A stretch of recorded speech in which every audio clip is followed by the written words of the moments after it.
हाथरस की घटना हुई, बीजेपी के लोग स्ट्रेटेजी लिस्ट पे चुप रहे क्योंकि आरोपी उनसे जुड़े हुए थे। और चले उससे भी आगे आते हैं, तत्कालिक में आते हैं, महिला पहलवानों का इशू हुआ। ब्रजभूषण सिंह बीजेपी से जुड़े हुए हैं, कल जो है चार्जशीट भी उनके खिलाफ दायर, उन्होंने बहुत अच्छे अच्छे बड़े बड़े बयान दिए, मेरे खिलाफ एक सबूत मिल जाएगा तो मैं फांसी चढ़ जाऊंगा, ये हो जाऊंगा। अब वो चढ़ेंगे नहीं चढ़ेंगे अलग बात है, ये उनका अपना वो है। लेकिन अब आप ये बताओ, अब उनके खिलाफ चार्जशीट लगी है, पुलिस उनकी है दिल्ली में, सेंटर में सरकार उनकी है, ये किसी विपक्ष के दबाव में तो नहीं हुआ।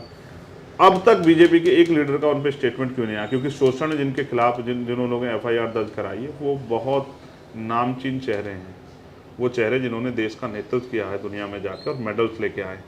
मैं इसलिए कह रहा था आरक्षण वाली बात को, जब सब एक विचारधारा के हो जाएंगे तो उन वर्गों का हित नहीं हो सकता, उनकी बात नहीं हो सकती।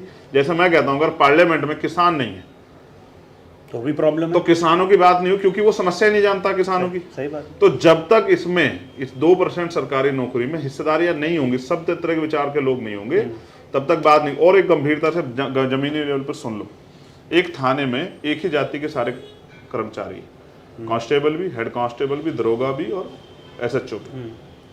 अब कोई दूसरा आदमी, कोई गरीब आदमी आता है, वो उनसे अदर कास्ट का है और जिसके खिलाफ वो आया एफआईआर कराने, वो उस सेम कास्ट का जिसके थानेदार साहब, तो कहीं ना कहीं जाति के प्रति झुकाव होता है। आपको लगता है कि उस गरीब की सुनवाई होगी वहाँ?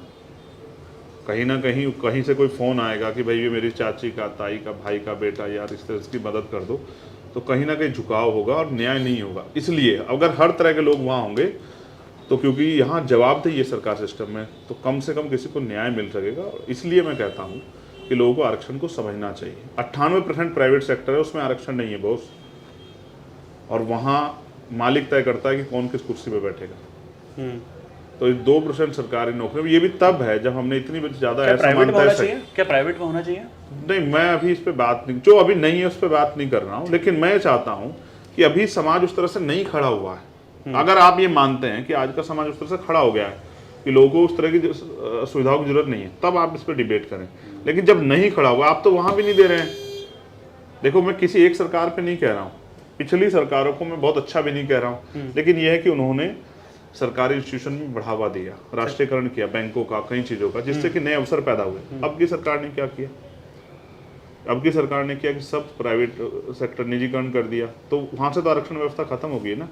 अब तो मालिक तय करेगा। अच्छा, वो रेट भी कितने करते? सरकार सिस्टम जनता के लिए तो हितैषी है ना। जैसे मैंने आज ही पढ़ा कि पहले 125 रुपए के टिकट में लखनऊ से गोरखपुर जाते थे, 5 घंटे लगते थे। अब आप वंदे भारत से जा सकते हैं, 800 से 1200 रुपए करीब किराया है और 4.25 घंटे लगेंगे। आप ये समझ रहे हैं किराया कितने गुना बढ़ गया? तो हमें जनता को सुविधा देनी है ना बॉस, ये जनता की जेब काटनी है। सरकार देखो, अमीरों पे भी वही टैक्स है, गरीबों को वही टैक्स। अमीरों को छूट मिल जाएगी, उनके हजारों लाख करोड़ रुपए माफ हो जाएंगे, लेकिन गरीब किसान का नहीं होगा, आम आदमी का नहीं होगा। बिजली का उसका बिल अगर नहीं भरेगा तो उसका कनेक्शन भी काट दिया जाएगा, उसके खिलाफ मुकदमा दर्ज होगा, वो जेल भी चला जाएगा। लेकिन आप बड़े बड़े पैसे वालों के, जो आपको चंदा देते हैं, उनका आप लाखों करोड़ रुपए माफ कर देंगे। इसका जवाब है सरकार के पास? आप कह रहे हैं कि जीडीपी बढ़ी है, इसका सच नहीं बताओगे किस वजह से बढ़ी है और किसकी बढ़ी है जीडीपी? आज ये जो यहाँ आप नहीं बताओगे, चंद लोग बहुत पैसे वाले हो गए हैं और बहुत सारे लोग और गरीब हो गए, ये नहीं बताओगे? आप उन चंद लोगों से जीडीपी को तय कर दोगे?